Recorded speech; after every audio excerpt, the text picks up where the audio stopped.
Assalamualaikum warahmatullahi wabarakatuh. Bismillahirrahmanirrahim. Nahmaduka ya ghafuru ya syakuru. Mashalli wa sallim barik ala sayyidina maulana Muhammadin wa ala alihi wa sahbihi asfa'in nama ba'du. Jadi doa yang diajarkan Nabi tentu lebih baik timbang doa kreasinya sampean. Karena kalau sampean mengkreasi doa itu pasti satu karena nafsu. Itu pasti. Ya Allah, jadikan seorang kaya raya yang punya karyawan 10.000. Oh itu doa kriminal ya. Artinya kalau Allah nyembadani sampean harus memiskinkan 10.000 orang. Karena tanpa mereka dimiskinkan nggak jadi buruh sampean kan gitu. Jadi gayanya baik tapi agak kurang ajar. Karena bayangkan orang lain miskin jadi buruh. Apalagi kalau doa gini, ya Allah jadikan seorang kaya yang rumat 1.000 orang yatim. Itu kalau doa sampean mustajab harus mematikan 1.000 bapak. Supaya ada ya yatim. Makanya nang donga aja aneh-aneh, itu bahaya. Wong nek donga ngene, dongano kula sugih Gusti ben saged nyafaati Gus Mbak Habibidin. Kersane saged nulung, berarti ke mbayang aku kere. Kere terus disantuni kan kurang ajar betul. Ora usah donga kreasi itu bahaya karena coba kalau sampean donga ya Allah paringi kula sugih ben saged nyantuni Gus Mbak. Berarti kalau doa itu mandi, saya dimiskinkan dulu. Butuh santunan, ngawur sekali doa itu. Makanya yang pernah doa gitu dicabut ya mulai hari ini. Itu kelihatannya mahabbah tapi itu kriminal itu apa? Nggak boleh. Maka dalam kitab Hikam itu diterangkan gini, saya masih ingat betul di Hikam. Doa itu nggak boleh pakai kreasinya sendiri, meskipun itu wali. Masyhur kan ada wali dia itu hamal. Hamal itu tukang mikul barang di pasar itu. Jadi dia dapat opah itu karena manol. Apa kalau di sini? Hamal ya, tukang manol. Boleh angkut itu. Bahasa Jawa nih kok. Mana? Kok tahu? Konco. Itu dia tukang manol di pasar gitu. Dapatnya uang kalau ngangkat barang dari toko ke mobil mungkin ya kalau sekarang contohnya mobil. Karena dia itu wali, setelah dapat uang kalau sekarang mungkin hanya 5.000, maunya cukup untuk beli uduk, bisa makan sudah. Nggak usah nunggu 10.000 itu sudah kedonyan kalau wali. Wali punya uang 10.000 itu sudah kedonyan. Wali itu ya 5.000 pulang sama makan ya sudah. Makanya sekali, kalau wali 3 kali susah jadi wali, hanya sekali. Kecuali jalur khusus. Habib itu jalur khusus, nggak bisa dikiaskan. Itu terus berdoa gini, ya Allah saya ini kekasih jenengan, saya makan hanya butuh sekali untuk kuat sujud. Bu ya Allah, saya kasih rezeki yang nggak usah kerja. Masuk wali jadi manol. Singkat cerita ada satu peristiwa dia dituduh maling terus dipenjara. Penjara tiap pagi dapat rezeki, sore dapat rezeki. Terus tanya, ya Allah kenapa harus di LP? Kan kamu minta rezeki tambah kerja. Rezeki tambah kerja ya penjara itu. Gitu. Terus semenjak itu dia kapok dungo yang kreatif. Karena tadi kan dia minta rezeki yang tanpa kerja. Apa itu coba? Penjara. Makanya tidak usah berdoa yang aneh-aneh. Ya, tidak usah berdoa yang apa? Termasuk berdoa gitu, ya Allah saya ingin kaya supaya bisa nyantuni Gus Mbak. Itu kriminal. Karena kalau Allah nyembadani doa kamu memiskinkan saya, layak disantuni, terus kamu santun. Nggak boleh doa seperti itu. Atau ya boleh tapi aku yakin nggak mandi. Ya nggak apa-apa, paling nggak mandi aja. Karena Allah mesti mihak saya lalu itu sembrono tuh. Makanya wama suruhu afdol, doa yang dinukil dari Rasulullah SAW itu tentu lebih afdol karena diujarkan atau dilafatkan oleh orang sing afdolul khalqi. Makanya Sayyidah Aisyah tuh gak mau resiko kalau berdoa itu masyhur Sayyidah Aisyah. Inni as'aluka ma sa'alaka minhu apa bihibib. Inni as'aluka ma sa'alaka minhu habibuka Muhammad. Wa asta'idzu bika mimma sta'adza minhu habibuka Muhammad. Jadi saya minta sesuatu yang pernah diminta oleh kekasihmu yaitu Nabi Muhammad, dan saya berlindung dari sesuatu yang pernah nabimu berlindung. Jadi karena nggak mau resiko, ada sahabat berdoa, ya Allah berikan saya kesabaran yang sempurna. Itu sama Nabi ditegur, jangan kamu tidak kuat. Karena kesabaran yang sempurna di bojo mati, di anak mati, sing ngutangi nageh, tangga ora percaya, nyai gagal. Karena kalau minta sabar yang sempurna kan ujiannya harus ekstrim.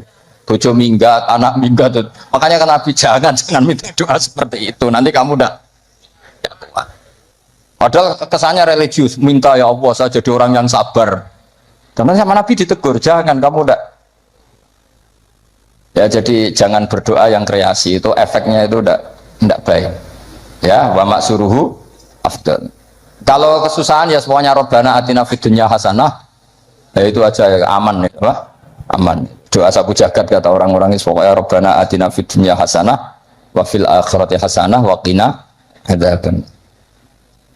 Jadi wa maksuruhu afdalu. Mun nomor konten bawah men. Utawi donga sing dinukil sangka Rasulullah sallallahu alaihi wasallam iku afdalul luwih utama. Wa minhu lan iku setengah saking maksur utawi donga Allahumma ighfirli ma qaddamtu wa ma akhar. Ada yang hafal? Terus wa ma akhartu wa ma asrartu wa ma asraf. Urutannya dulu. Allahumma ighfirli ma qaddamtu wa ma akhartu wa ma asrartu wa ma a'lantu. Terus antal muqaddimu. Orang bab donga apalan tukang jaluk ternyata.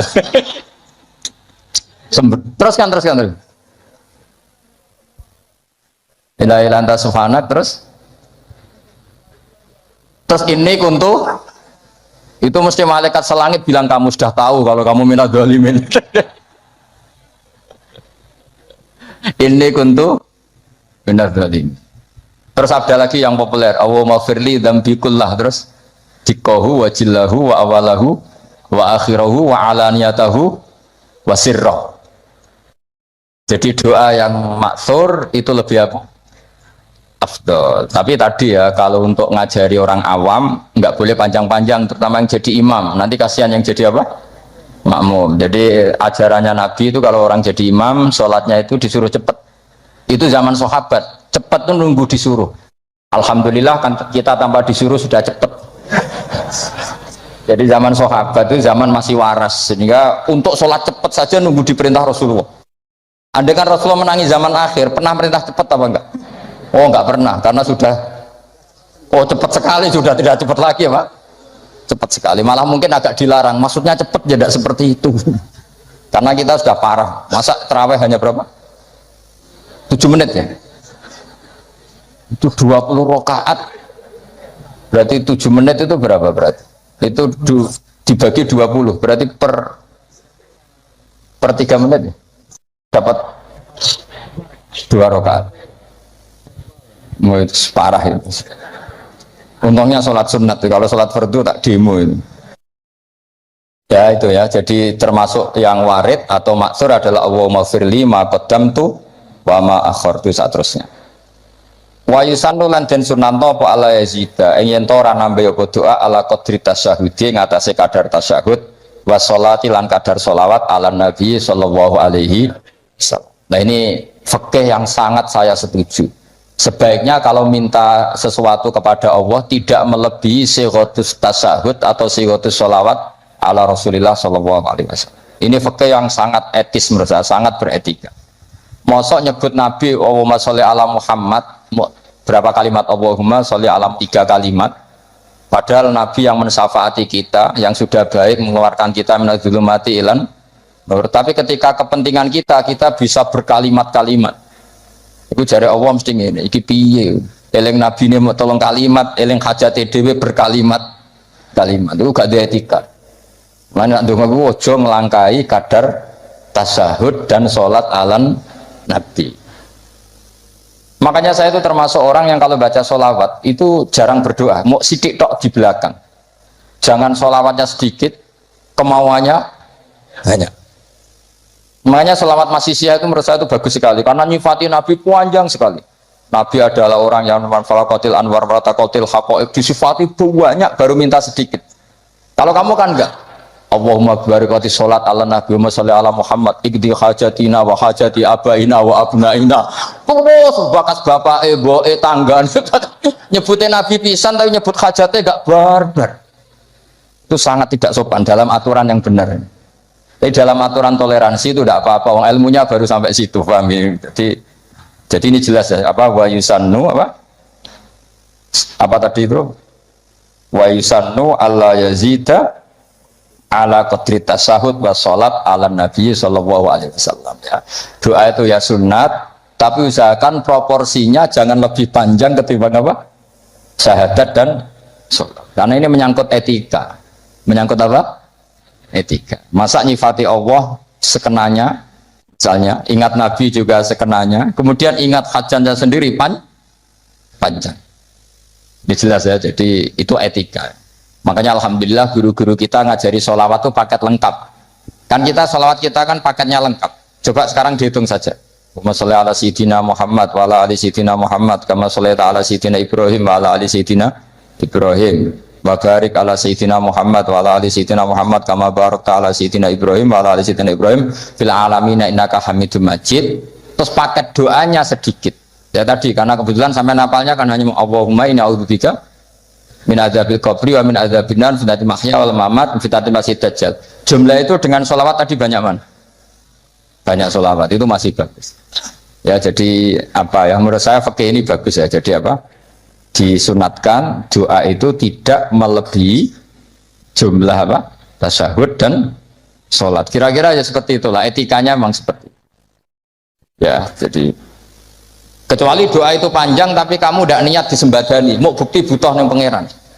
Makom Syed Abdul Haddad. Tapi potongannya sampai mesti ndak.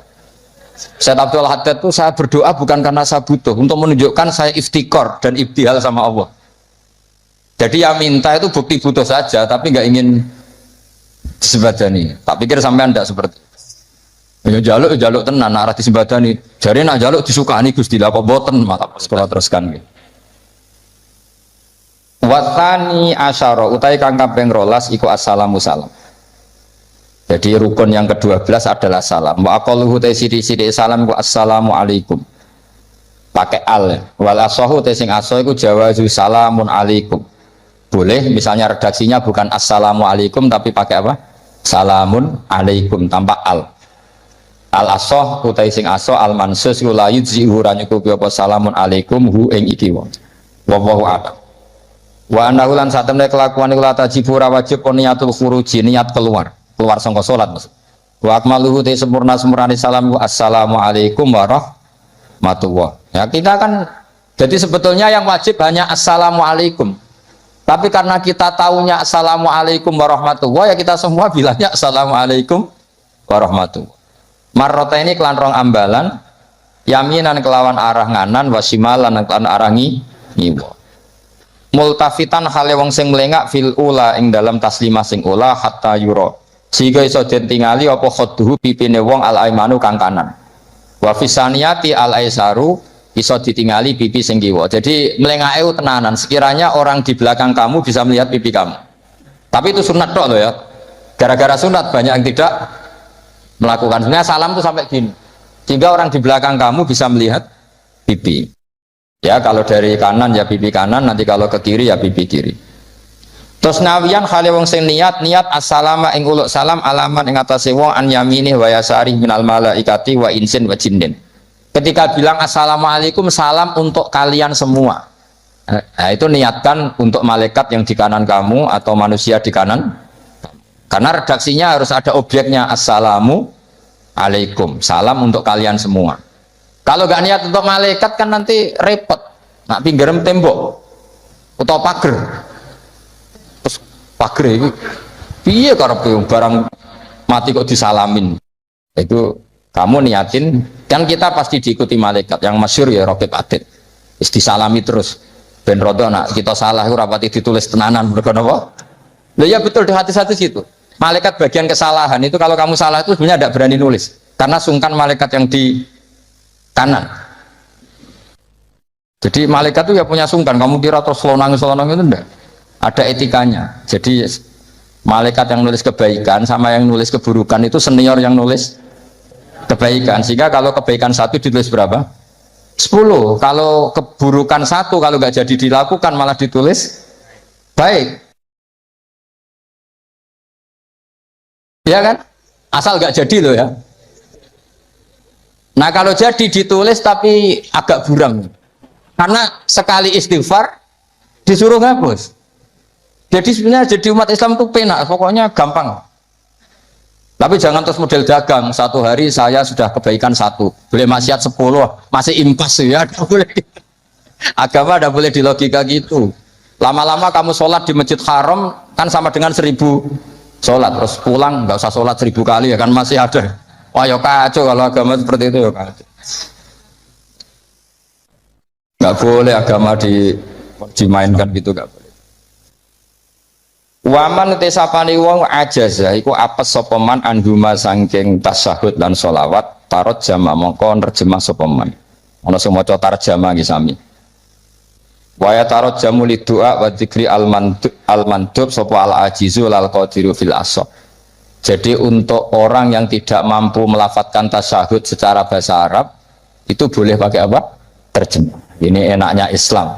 Dan itu tidak termasuk dianggap kalam ajnabi, kalam yang keluar dari sholat, karena tasyahudnya masih tentang apa? Ibadah. Biasa teruskan. Tapi alhamdulillah di Indonesia itu tidak terjadi. Di Indonesia itu luar biasa. Yang paling awam pun itu pakai bahasa Arab. Makanya tidak usah bayangkan ada sholat bahasa Indonesia. Makanya ada cerita, ini kisah nyata itu. Ada wartawan Indonesia di Gaza ngeliput perang di tinggi Golan itu di Gaza. Dia nggak bisa bahasa Arab, misalnya bahasa Inggris. Ditanya sama wartawan Timur Tengah, kamu bisa bahasa Arab? Nggak bisa. Nah, ya sudah gitu aja dia ngomong bahasa Inggris sama wartawan Timur Tengah. Setelah sholat, dia jadi imam yang orang Indonesia. Itu fasihnya masya Allah. Kabiro, walhamdulillah kasiro, subhanallah ibu kroto, sampai at-tahiyatul mubarakatus sholawatut thayyibat. Akhirnya dicucuk. Wah kamu tawaduk sekali, bahasa Arab kamu fusha katanya. Karena bacanya benar, kabiron maf'ul mutlak ya nasab. Wa subhanallahi mudhof mudhofilah ya mudhofilahnya jer. At-tahiyatu mubtada ya rofa, al-mubarakatu sifat ya rofa. Itu semuanya benar. Robbana munada mudhof ya hanya dibuang ya bacanya robbana. Laka khobar muqaddam alhamdulillah mubtada muakhir ya benar. Dicucuk. Dikira dia bahasa Arabnya fusha karena terkibnya nggak ada yang salah. Terus ditanya, kamu alim ya? Enggak, macam apalanya gitu. Jadi luar biasa. Makanya orang Indonesia di mana-mana dihormati. Itu orang Arab kalau melihat orang Indonesia sholat tuh mantuk-mantuk. Raine ini kok fasih ngono gitu kan. Karena nggak ada yang salah terkibnya. Ayo coba kamu baca at-tahiyatul barakatus. Oh itu kalau dengar ahli nahwu kan wah betul itu. Wah, naktul marfu'un. Padahal aslinya ya ora iso pokoke ngono. Asyhadu nyakseni sapa ingsun, wah mutakalim maktab betul. Allahumma sholli wa sholli fi'il amar betul gak ada yaknya dibinahi ala khaffi harfil illati. Berarti betul terus. Padahal tepaan kan. Itu hebatnya Indonesia. Coba kalau kita nanti sholat pakai bahasa Indonesia. Terus kamu sholat di Timur Tengah, kan mesti dianggap aliran. Ini pakai apa? Terus kedua itu kasihan malaikat kalau sama pakai bahasa Indonesia. Pakai bahasa Arab kan malaikatnya paham. Orang ini minta dimaafkan tuh dosanya. Allah maghfirli kan gitu. Kan yang enak no malaikat. Kalau doanya bahasa Indonesia ampuni saya kan harus ada kamusnya itu maksudnya. Jadi itu hebatnya orang Indonesia ya. Jadi kiai-kiai kita meskipun kita orang Indonesia di bab-bab ubudiyah dilatih pakai bahasa Arab. Dan itu hebatnya orang paling bodoh pun paling awam pun hafal. Mukjizat. Menurut saya itu para wali Indonesia itu mukjizat. Coba orang awam penggawean neng sawah neng Tegal itu bahasa Arab sholat itu hafal semua. Padahal itu tambah awam kan sunat-sunat dibaca semua. Kabiro dibaca ya kan. Doa ya dibaca. Terus yang wiridan sunat sampean bilang subhana rabbiyal a'la bihamdi itu wajib apa enggak? Enggak wajib, tapi orang awam baca enggak? Baca, yang enggak baca malah sing wis mondok, ngerti nak sunat ditinggal. Maka bagian dari kesalahan mondok adalah terus rapati sholat qobliyah. Zaman awam sholat terus, bareng mondok ora kena apa? Jebule sunat toh. Jadi tambah mondok tambah kacau. Karena apa? Coba anak orang-orang awam yang nggak mondok kalau sujud pasti baca subhana rabbiyal a'la dan pasti 3 kali. Tapi yang kiai sama santri sering nggak baca mentang-mentang apa? Sunnah. Bener mana orang awam sama kiai ya lo dalam hal itu. Jadi kadang kita ini korban ilmu. Ya, kadang kita ini korban ilmu. Coba santri-santri itu rata-rata kalau sholat baca doa iftitah enggak? Sampean ndak usah protes, oh paling Gus Bak ya ngono, ora usah ngono. Ya pancen ngono tenan. Tapi tidak saya toh, ini amang ya sama ini teman saya. Ini asegap putune Nabi, ini nak sholat ya ngono padha ae nak sebab. Mereka mondok, zaman rong mondok diwaca kabira walhamdulillah. Karena kalau enggak baca dipetet gurune. Waca. Digerawat. Zaman kita kecil itu ngiranya itu wajib. Bareng nak ngerti sunat, perilaku pertama kita apa? Meninggalkannya. Mana alhamdulillah banyak orang yang tidak alim itu barokah karena supaya sunat-sunat itu dilakukan. Karena sekali alim ditinggal. Oh itu banyak loh orang kaji itu tawafku meneng. Takoki. Sing wong awam maca, takoki. Lah kok meneng ae? Sing rukun iku mutere, donga iku sunat kabeh. Repot wis. Makanya ada riwayat innalil ilmi tuhyanan katuhyanil mal. Ilmu itu punya arogannya sendiri sebagaimana arogannya orang punya harta. Karena kadang ya apa ya semoga kita tidak termasuk yang itu. Tapi memang ada sisi-sisi negatif dari ilmu ya karena tadi kalau kadang terlalu lama tahu kalau itu sunat ya akhirnya terus ya meninggalkan tadi ya, tapi ya nggak apa-apa lah memang ya nyatanya sunat. Wayan bilan niat sopal imamu imam niat assalamu ing salam alal muktadina ing atase makmum sing anut salate imam lawahum utawi para muktadun sing para makmum niat ar-radda yang buna ar-radda ing balesi alaihi ing atase salamin imam. Terus apa? Salat terakhir ditutup dengan assalamu alaikum warahmatullah. Idealnya juga diniati keluar dari salat. Nah, kenapa penting diniatkan keluar dari salat? Karena setelah salam pertama itu memang benar-benar kamu sudah ada salat. Karena yang jadi rukun adalah salam pertama, salam kedua itu sunat. Makanya secara fikih itu lama berdebat apa sebaiknya setelah itu makmum berdiri, sebaiknya loh bukan syarat sah, apa sebaiknya makmum langsung berdiri, apa sebaiknya nunggu imam salam kedua. Ada ulama yang mengatakan yonta ini tapi si sediluk wae, khawatirnya nak imamnya lali terus gak usah salam kedua. Terus resiko kedua adalah Rabtus sholat biman laisa fi sholatik. Setelah imam salam pertama, artinya statusnya imam masih sholat apa enggak? Enggak kan? Berarti makmum menghubungkan sholat dengan orang yang sudah tidak sholat. Jadi itu menjadi masalah fikih, paham ya? Sehingga ya sudahlah kita standar saja ya, jangan terlalu nunggu, ya tapi ya jangan terlalu cepat. Ya yang umum saja lah, yang umumnya orang. Cuma sampean tak ajari fikih kan, sampean minta saya di sini kan ngajar fikih, sampean jangan protes. Nanti orang kudus jadi begini, kok tidak usah gitu, ilmu ya ilmu saja, tidak usah diprotes. Setelah imam salam pertama, statusnya dia masih sholat apa enggak?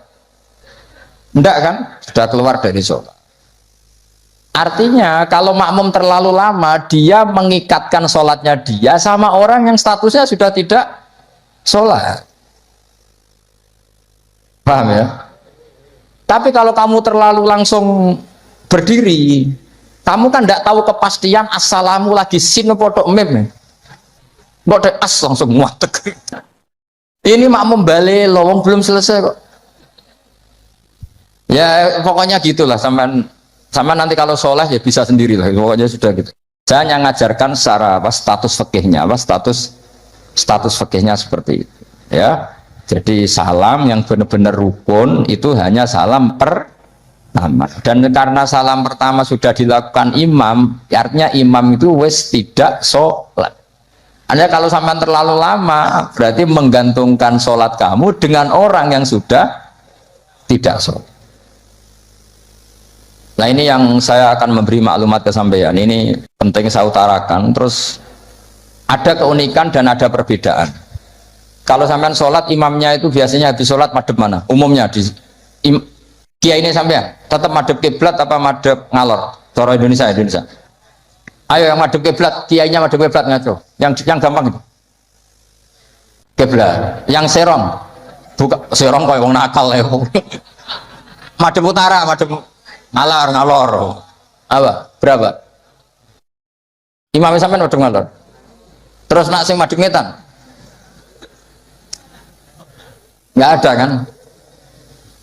Mau nambah jawab, oh yang madhep ngetan kubu sebelah, oh aneh. Ya enggak usah gitu. Itu filosofinya begini. Nah ini penting ya, penting saya jelaskan. Di tek-tek hadis sahih, saya ulang lagi di tek-tek hadis sahih, itu Rasulullah setelah salam itu redaksinya aqbala alaina biwajhi. Maka Nabi menghadap ke kita dengan wajahnya. Berarti kira-kira kalau di Indonesia menghadap mana? Timur. Tapi itu tidak konsisten. Konsisten itu ahyanan, tidak konsisten itu ahyanan. Nah, kenapa guru-guru kita tetap madhep kiblat? Karena afdhalul jihad itu kiblat. Kadang guru kita kadang menghadap apa? Utara. Tapi sebagian guru kita juga kadang menghadap ke timur, misalnya langsung ngaji. Itu filosofinya gini di beberapa syarah di Fathul Bari itu.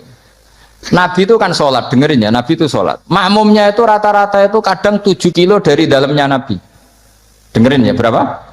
7 kilo, tidak pakai motor ninja enggak, 7 kilo pakai onta. Kalau sampean bilang 7 kilo pakai motor kan resikonya apa? Ini dengerin, awas kalau salah. Berarti kalau salah, salah sanad. Maksudnya sampean yang salah, bukan saya.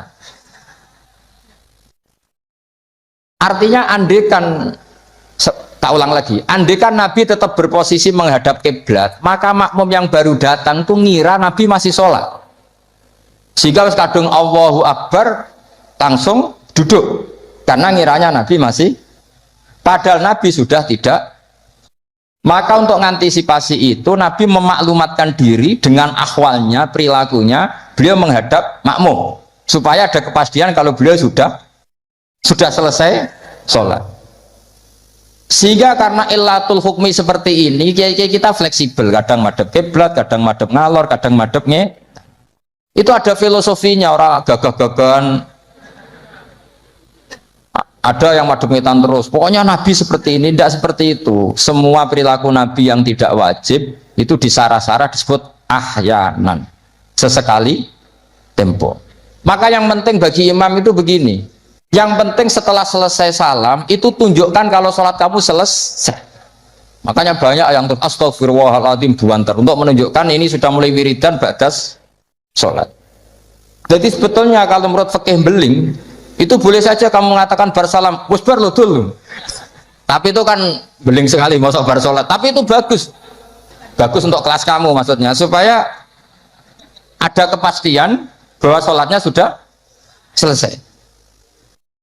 Oh, Nabi itu lebih sesat lagi yang di belakang ini.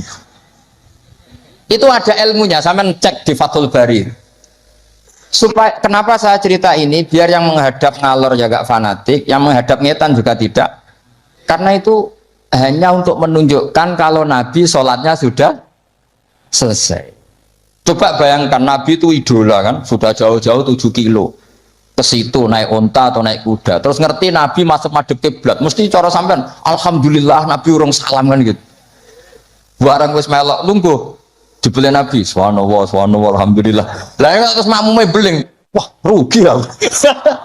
Ngepot, mosok makmum Nabi kok muni rugi. Mari Nabi ra kondo nak wis bar. Perkara ndak kira-kira seperti itu. Nah, daripada perkara Nabi secara akhwal menunjukkan kalau sholatnya selesai Nabi menghadap makmum sebagai maklumat kalau sholatnya sudah selesai. Clear ya? Sehingga kamu tidak perlu berdebat sunat mana Gus, madhep ngalor sama madhep ngetan, malah takok sunat ngaji sik lagi takok senengannya gugat ya ngaji sik alim sik lagi takok lah nek salim merasa takok ya alhamdulillah. So, ini tidak usah alim takok gugat mana sunahnya kalau Nabi madhep ngalor ya saya tak takok no mana sunahnya cangkem elek kan ya ora ono. Angger wong kok mbok lama-lama mana sunahnya kalau Nabi pernah di Indonesia malah panjang kan apa? Nggak usah gitu ya ngaji. Jadi di sarah-sarah itu diterangkan misalnya karena Rasulullah Shallallahu Alaihi Wasallam idza takallama salasan ahyanan di suatu tim Gitu juga Nabi kadang sholat itu hanya astagfirullah salasan suman sorofa. Beberapa kali Nabi sholat itu hanya baca istighfar 3 kali suman sorofa. Ya sudah segitu aja. Ada yang Allahumma a'inni ala zikrika wa syukrika wa husni ibadati. Ada riwayat yang sabbahawa salasan wa salasin wa hamadawa salasan wa salasin wa kabbarawa salasan. Terus kiai-kiai khusyuk semua yang ahyanan ini dikombinasikan jadi satu. Jadi kita yang ahlul ilmi ini eskal. Wong Nabi itu paketnya satu-satu, tapi oleh kiai khusyuk itu semuanya dirangkum jadi paket lengkap. Ini ya ada, tasbihnya ya ada, doanya ya. Maka makmum-makmum yang kesibukan ini bingung. Ini gimana ini kok paket lengkap kan akhirnya. Lewong sholat yang rukun saja lama nggak boleh, apalagi wiridan. Maksudnya bukan terus nggak boleh ya, enggak. Maksudnya yuk mikir makmum. Makanya diantara ciri khas Indonesia itu walinya sebagian diyakini dari Samarkand, dari Tashkent, Uzbek, sebagian tentu. Itu saya ketika mondok di Mbah Mun, itu Mbah Mun yang mimpin sholat. Itu kalau wiridan ya separuh sudah bubar. Saya pernah di Lirboyo melihat ya separuh sudah bubar. Ternyata yang kelakuan kayak gitu ada di Uzbek. Meskipun imamnya mursyid separuh bubar. Itu tradisi yang bagus, sudah harus ditiru. Artinya harus ditiru gini, untuk menjaga konstitusi wong nunggu guru ono separuh. Untuk menjaga konstitusi kalau nggak wajib ada yang bubar. Kalau semuanya nunggu berarti ini mewajibkan sesuatu yang tidak wajib. Itu bahaya kalau dalam konstitusi ilmu.